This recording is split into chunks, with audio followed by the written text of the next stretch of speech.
Repertory کہتے ہیں ہر homeopathic اچھی کتاب کے آخر پر دواؤں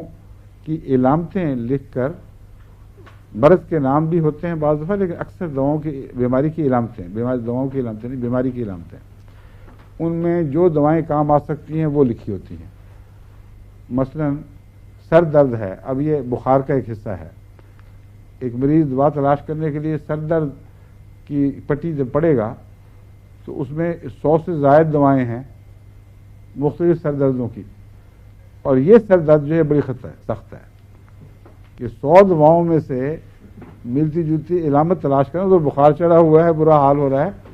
اور یہ سردردی کے دوا سر درد کی مل جائے۔ پھر اوپر سے اور بھی بہت سی علامتیں ہیں، جگر کی علامتیں ہیں، بھوک کی، سردی گرمی کی، حرکت سے آرام یا تکلیف بڑھنا، موسم کے اثرات، اور صبح دوپہر شام رات کی علامتیں، اور بات کرنے سے اثر، لوگوں کی موجودگی سے طبیعت گھبراتی ہے یا پسند کرتی ہے،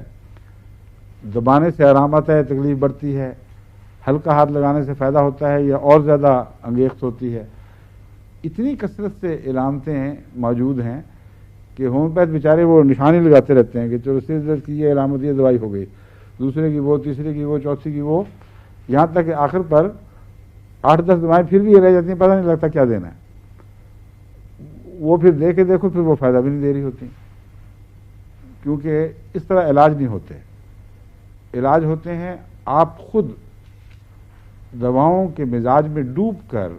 ان کو اپنا دوست بنا لیں، اپنا ساتھی بنا لیں، جیسے آپ ایک دوسرے کے جو دیر سے اکٹھے پلتے ہیں ان کے مزاج کے واقف ہو جاتے ہیں، اس طرح دواؤں کے مزاج کا واقف ہونا پڑتا ہے۔